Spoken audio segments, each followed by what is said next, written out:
Bismillah ve salatu ve selamu ala Resulillah ve ala alihi ve sahbihi ve men vala. Jalaldin Suyuti rahmetullahi aleyhinin Halifler Tarihi namlı kitabında biz Abbasilerinin 34. halifesi En-Nasir lidinillah degan halifeninki hayatı bilen tanışıp çıkıvatkan. Biz şu kişininki hayatıga münasebetlik derslerde bugün Halife Nasir'ninki esil mertliki hakkında bir mezmun sunuptu Jalaldin Suyuti. Hem Nasir lidinillah başkalarga taam bergen bolsa toygudek beretdi deydi. Uğan bolsa ağrıgıdek uratdı. Mana bu adam aşkil kambag'allikdan qo'rqib qolmoqlik darajada boshqalarga xayr ihson ikrom qiladi deydi. Demak, bundan oyat mardlikka chiqib turadigan bir sifatlar bu.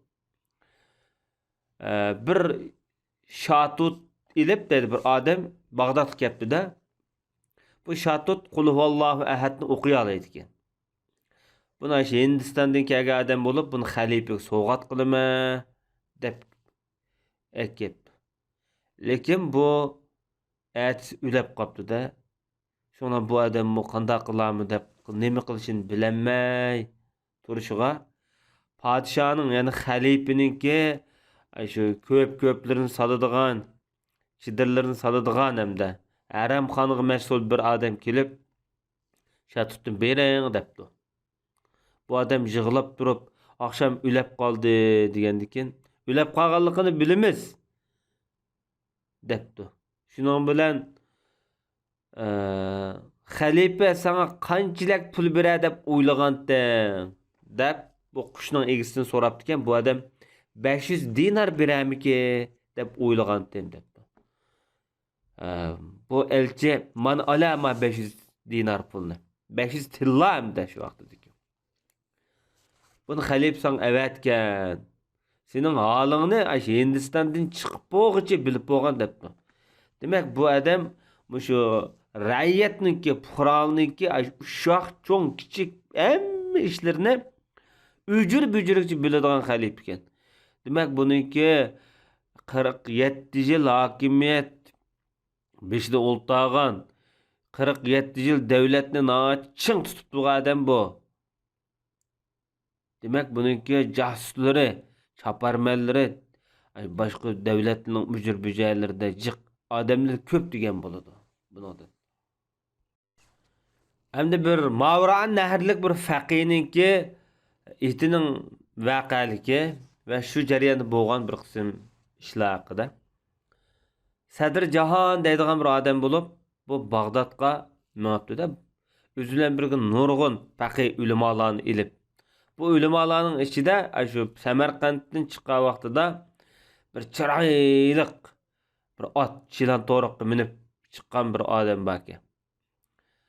Bu faqihga oilasi debdi, bu katta ulamo. Bunun maksidi şu Bağdat'a kelip, Bağdat'tan Mekke, Medine'ye kelip hacı qilish. Demek bu Sadr Jahon mu şu Mavran Nehrdeki büyük şu devrildeki bir büyük şahslarniki bir hamda devlet dercilik. Bu atның egisi depdi, egisining bolalari. Atni qo'yib qo'ysizlar. Bağdat'ta sizdan bu atni ilavanmısın depdi. Bu atның egisi depdi ki bu faqih va buni mendan hech kim xalifim ololmaydi depdi.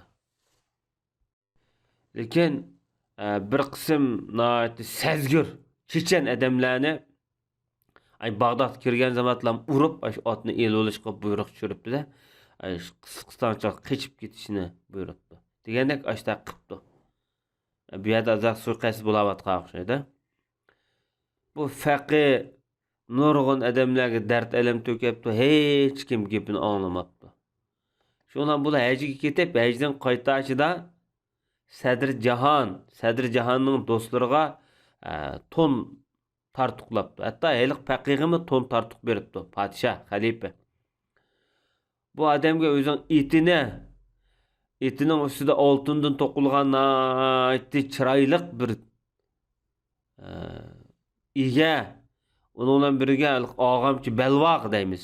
Ashta narsalarni beribdi-da. Şunun bilen o adamga deyilibdi, etin xalife ilvanmaydi, xotirjam bol debdi. O adam yani sözlep birip bu itağını elevagan Halip elevanmadı, Halip elevanmaydı. O ne şu munçuk ot yakaydıgan, ot yakıdıgan otançılar elevaptı. Şuna bu adam hoşuna gidip ulaniki bu karameti tescil kılıngan yani yazılgan, hatırlangan deyilip. Ayetki vaqqadi degan gap şu ot yakıdıgan otançılarni maksat kılıptı. Hem de Halip Nasır'ınki puhralar kalbideki hayveti hakkında Muvaffaq Abdullatif degan ulama şunaq deydi.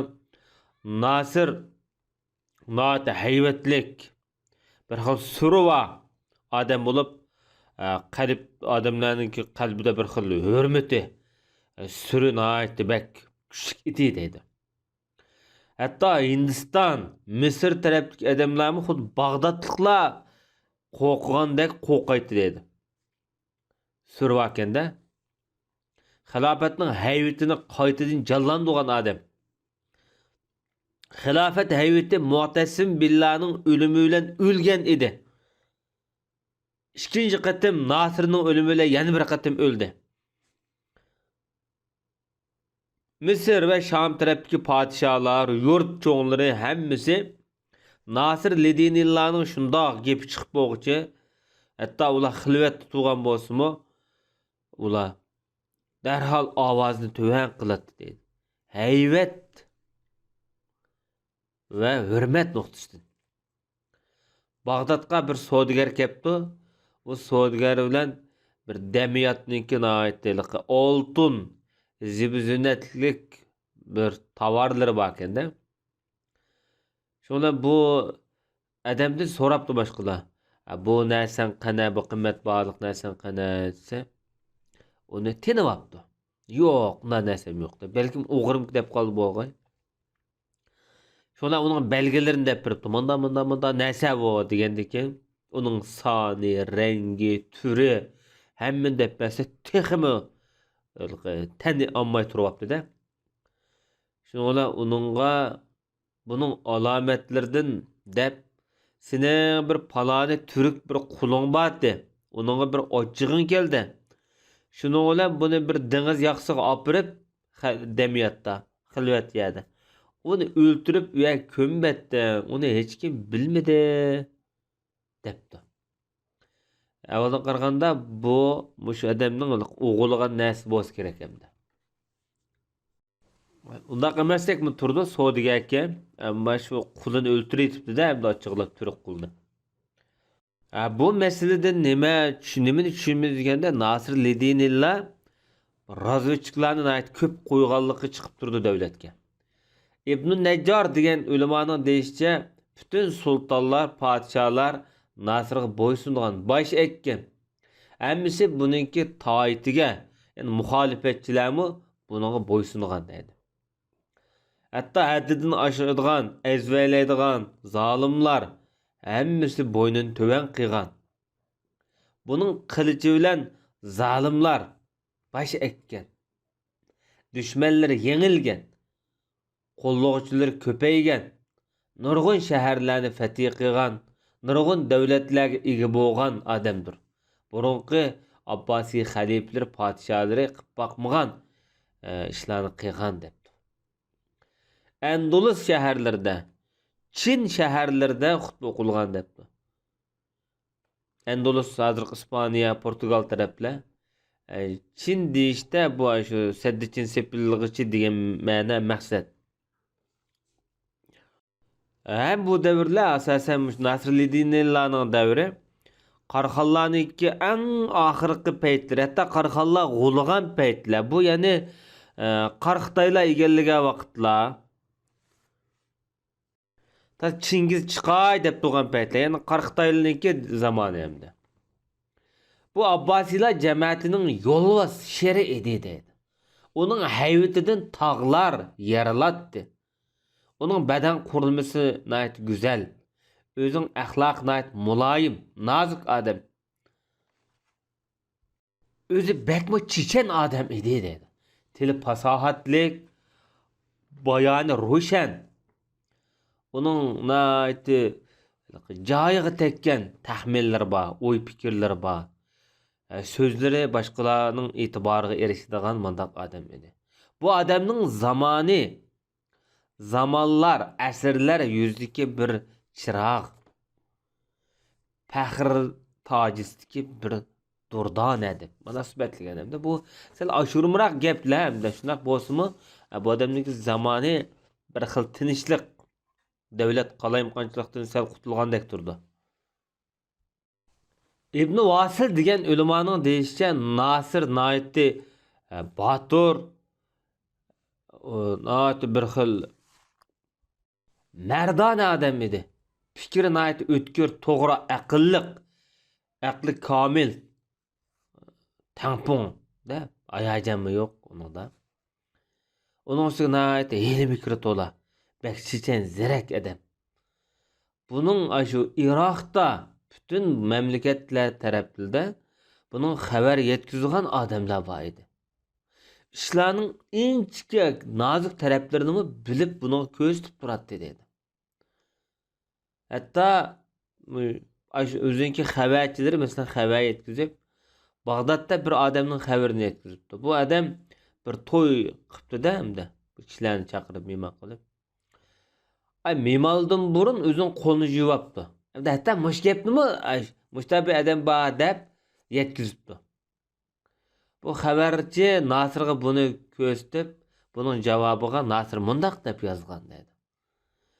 Bu mimandar edep kaidini bilmediğin sel edep kaidisi naçarrak adamken ama bu xatni yazgan adamı bunu oşuqça yazıp koyaptı degan. Demek muşunda küçük işlerini mi halife'ye dep durduğunda adamları. Bunun demek çaparmaları acayip zor adamken. İbn Vasil yani şundaq deydi. Bu Halife Nasir Ledinillah aşındaq bir merdane adam buluşu qarmay. Ama puhralar bilan bo'lgan munosabatda sal o'zinki avval nachar edi dedi. Zulmga mayliroq adam. Nurg'un kishilar o'zinki yurtlarini tashlab chiqib ketgan. Ularning mol dunyolarini ilib olgan. Bir-biriga qarshi ishlarni ko'p qiladigan odam edi. Bu Şialarning imomiyya mazhabiga mayliroq bo'lib, buningda Şialik puroq kuchlik edi degan. Ota bovlariga o'xshamaydigan qilmishida buniki. Hatta İbn Javzi bunun sorunida mundaq savolga duch kelgan.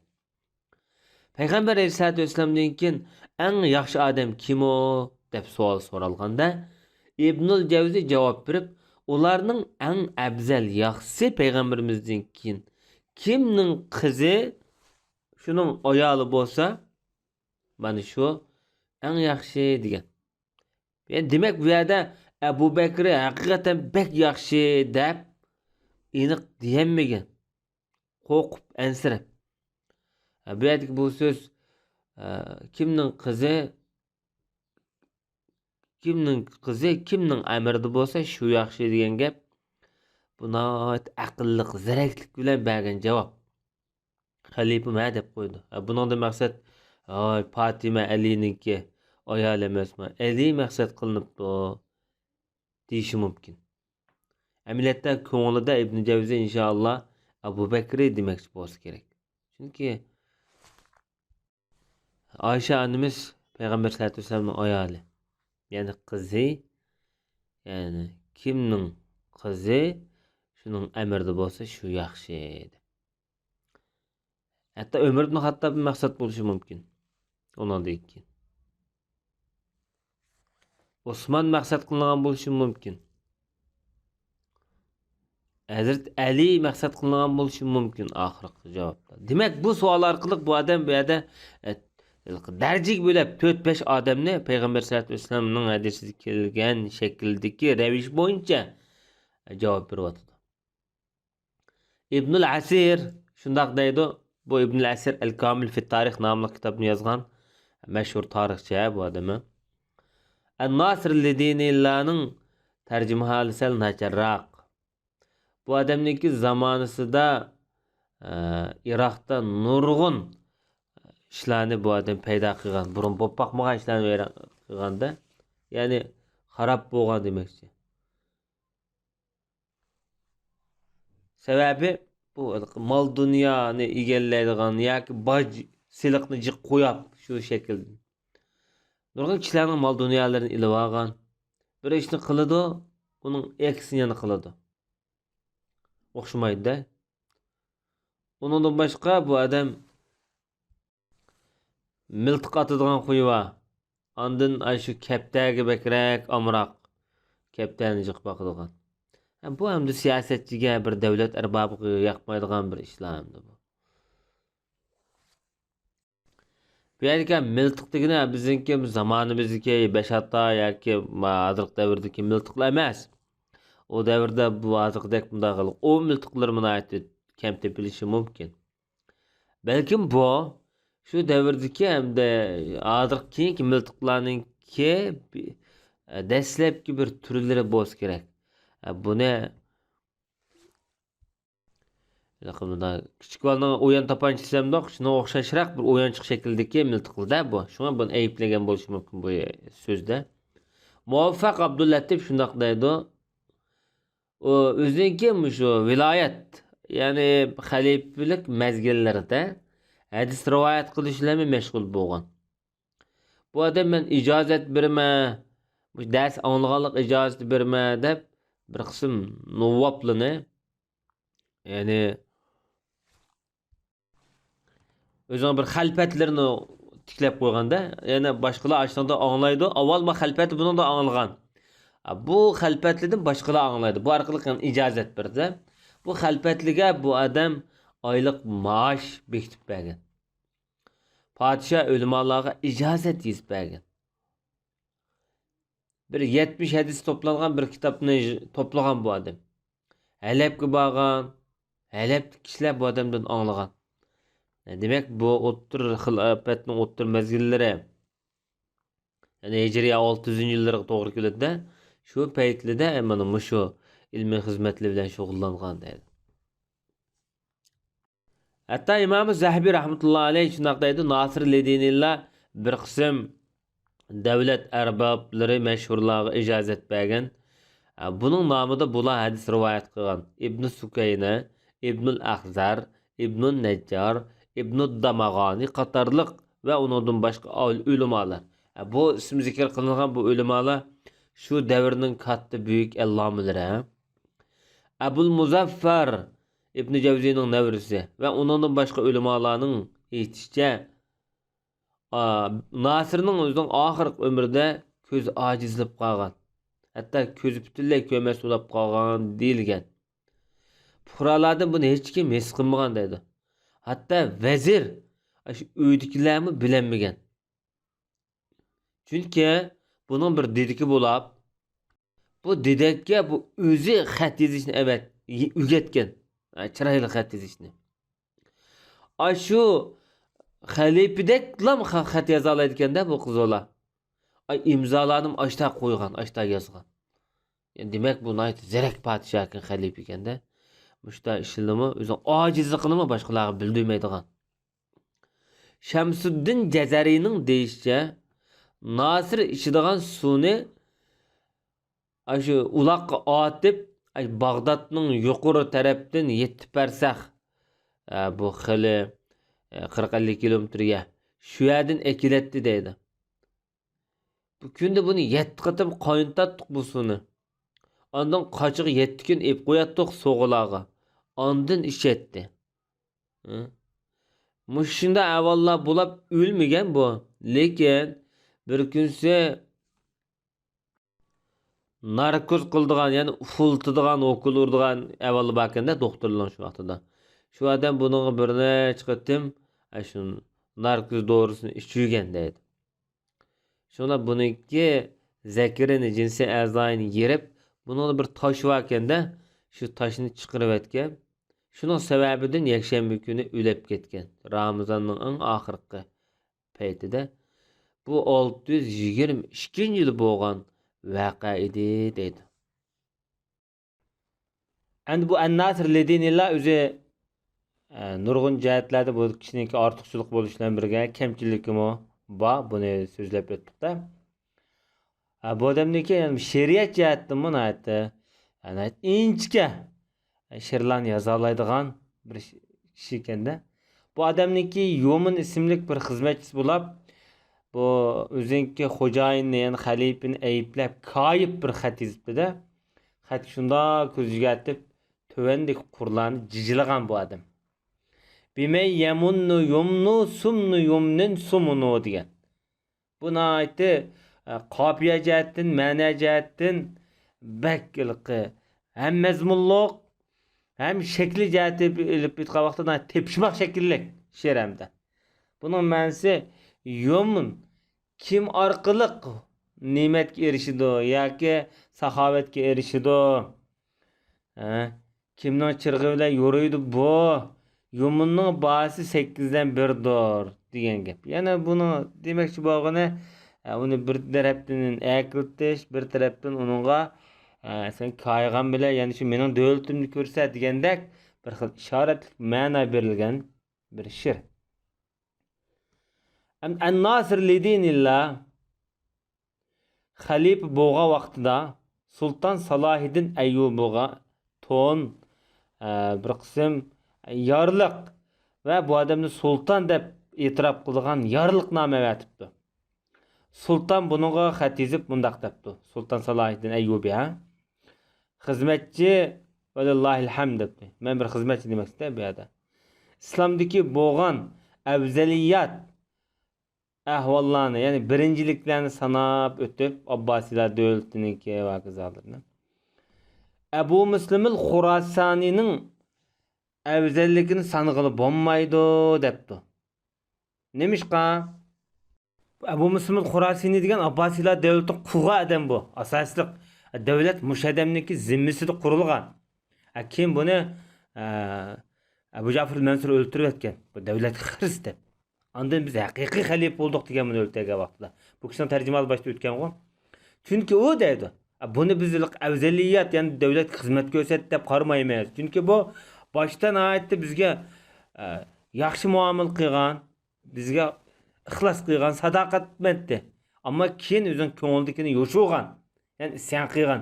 Buni yani davlatga to'p qo'sh degilmaydi deb yozibdi. Salahiddin Ayyubining gapi mana bu.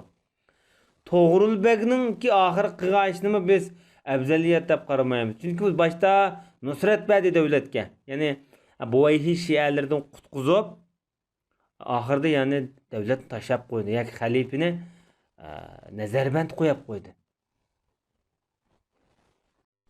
Endi bu xizmatchingiz xilofatga put uzatgan har qanday odamning ridosini cho'rib tashlaydi demakchi. Ya'ni sizga sodiqman demakchi Salahiddin Ayyubi. Balkim bu orqali Abbosiylar davlatiga sadoqatmanlikni bildirish orqali umum islom dunyosining kuchayishini, davlatning ro'naq tepishini ko'rsagan bo'lishi mumkin bu kishi. Alloh nayt huzurliq yoki sinishlik holatda sinish uchun opridi qilgan bu xalqimda, yani galda turilib qolgan bu narsani chiroyli bu odamning qilichi orqali söylenaydi, she'rin ta'm bilan yugizibdi, tetqizibdi deydi. Bu kinoyali gaplar, yani davlatningki dushmanlarini yo'qotdi degan gap bo'lsa kerak. Oldimizdagi davollarning hammani buzib tashladik degandek. Munbarlarga mingishib olgan yolg'on ismlarning hammasini shu gulguli kelgizib uni oshkorlayapti degan mazmundagi. Balkim bu davlatga yomonlikni maqsad qilgan kishilarni mushtaq vayron qildi yoki rasvo qildi degan mazmundagi gap bo'lsa kerak. İbrahim'i qo'llashi orqali aziz bo'ldi degan. Yani bunlar degani ayni vaqtida bu odam Baytul Maqdisni egallagan. Baytul Maqdisni ahli salafniki qo'ldan olganda, yani bu İbrahim alayhisolatu vasallamniki sog'an bir o'g'li deb qarash bo'ladi. Chunki Makka bo'lsin, mayli Baytul Maqdis bo'lsin, İbrahim aleyhissalatu vesselam'niki ballarının namoyandaları bugün gündeki. Belki bu Şu üç haremni qo'limga elib men mush aziz bo'ldim degan mazmundagi gap bo'lsa kerak. O'zining oshkora qilichi bilan yoki g'olib qilichi bilan maxfiy butlarni sunib tashladi, sundirdi.